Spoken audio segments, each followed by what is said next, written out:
Hi అండి, welcome to my channel వారేవా రుచులు. ఈరోజు నేను ఉలవచారు చేయబోతున్నానండి. దీనికోసం నేను ఒక గ్లాస్ ఉలవలు తీసుకొని నైట్ సోక్ చేసుకున్నానండి. ఇది 14 అవర్స్ మినిమం నానితే బాగుంటుంది. 2 to 3 టైమ్స్ వాష్ చేసేసుకొని నానబెట్టుకున్న దాన్ని ఒక కుక్కర్లో వేసుకొని 10 to 12 విజిల్స్ వచ్చేంత వరకు కుక్ చేసుకోవాలండి. దీన్ని అందులో నానబెట్టిన వాటర్ని కూడా వేసేసుకోవాలి. ఒక గ్లాస్కి 1 లీటర్ దాకా వాటర్ వేసేసుకున్నాను. అది 10 to 12 విజిల్స్ వచ్చేంత వరకు కుక్ చేసుకున్నాను. ఈ పక్కన మనం ఒక చిన్న సైజు నిమ్మకాయ సైజు చింతపండు తీసుకొని నానబెట్టుకున్నానండి. పక్కన నానబెట్టుకొని తర్వాత దానికోసం పోపులోకి ఒక చిన్న ఉల్లిపాయని తీసుకొని సన్నగా తరిగేసుకున్నాను. సన్నగా తరిగిన తర్వాత ఒక 2 to 3 మిర్చీస్ తీసుకున్నాను. గ్రీన్ చిల్లీ మిర్చీస్ తీసుకొని అవి కూడా సన్నగా తరుక్కొని పక్కన పెట్టుకున్నాను. ఇది ఆప్షనల్ అండి. పెట్టుకున్న తర్వాత ఇది బాగా కుక్ అయింది. ఇది కుక్ అయిన తర్వాత ఇవన్నీ తీసుకొని వాటర్ అలానే పెట్టేసి డ్రైన్ చేసిన తర్వాత వాటర్ పక్కన పెట్టేసి ఆ ఉలవల్ని మాత్రమే తీసుకొని మిక్సీలో వేసుకున్నామండి. మిక్సీలో వేసుకున్నాక ఫైన్ పేస్ట్ అవుతుంది. తర్వాత ఒక ప్యాన్ తీసుకొని అందులో ఆయిల్ వేసుకున్నాను. ఆయిల్లో పోపు దినుసులు వేసుకున్నామండి. పోపు దినుసులు వేసేసేసి తర్వాత బాగా కలపాలండి. బాగా కలిపిన తర్వాత మనం సన్నగా తరుక్కున్నాం కదండి ఉల్లిపాయలు, ఆ ఉల్లిపాయలను తీసుకొని ఉల్లిపాయలు గ్రీన్ చిల్లీస్ 2 కలిపి వేయాలండి. వేసి బాగా వేయించాలి. మరి గోల్డ్ ఫ్రై వచ్చేంత వరకు అవసరం లేదు. కొంచెం లైట్గా కలర్ చేంజ్ అవుతే చాలు. అవి చేంజ్ అయిన తర్వాత మనము ఒక చిన్న సైజ్ టమాటోని తీసుకొని ఒక హాఫ్ సరిపోతుందండి. తీసుకొని సన్నగా తరిగేసుకొని పెట్టుకోవాలి. దాన్ని తీసుకొని ఇందులో వేసేసి బాగా కలుపుకోవాలండి. ఈ టమాటో చాలా బాగుంటుంది వేసుకుంటే.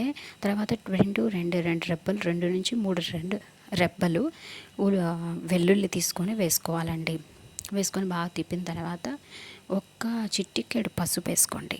చిటికెడు పసుపు వేసేసుకొని బాగా కలుపుకోండి. కలుపుకున్న తర్వాత మనం ఫైన్ పేస్ట్ చేసుకున్నాం కదండి, ఆ పేస్ట్ అంతా తీసుకొని ఇందులో వేసుకొని బాగా కలుపుకోండి. ఈ పోపు దినుసులంతా దాంట్లో పడేలాగా ఆ పేస్ట్ అంతా దాంట్లో బాగా తిప్పుకోండి.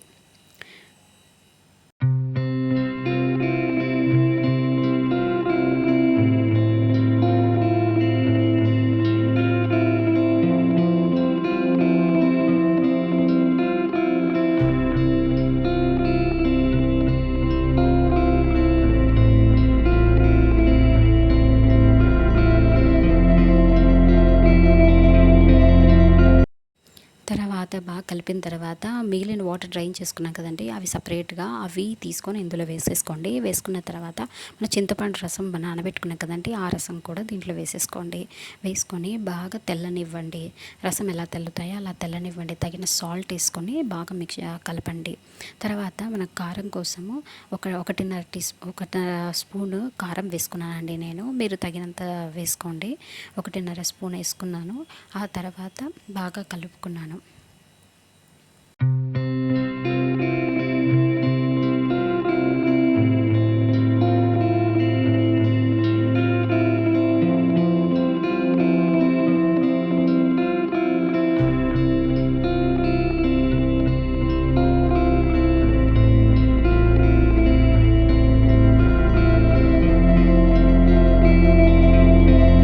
అంతే అండి, ఎంతో రుచిగా మనము చేసుకున్న ఉలవచారు రెడీ అయిపోయింది. ఇంకొక బౌల్ తీసుకొని దాంట్లోకి మనం సర్వ్ చేసుకొని వేడి వేడి అన్నంలో ఈ ఉలవచారు వేసుకొని తింటే దాని రుచి వేరండి. అండ్ చాలా బలం కూడా వస్తుంది.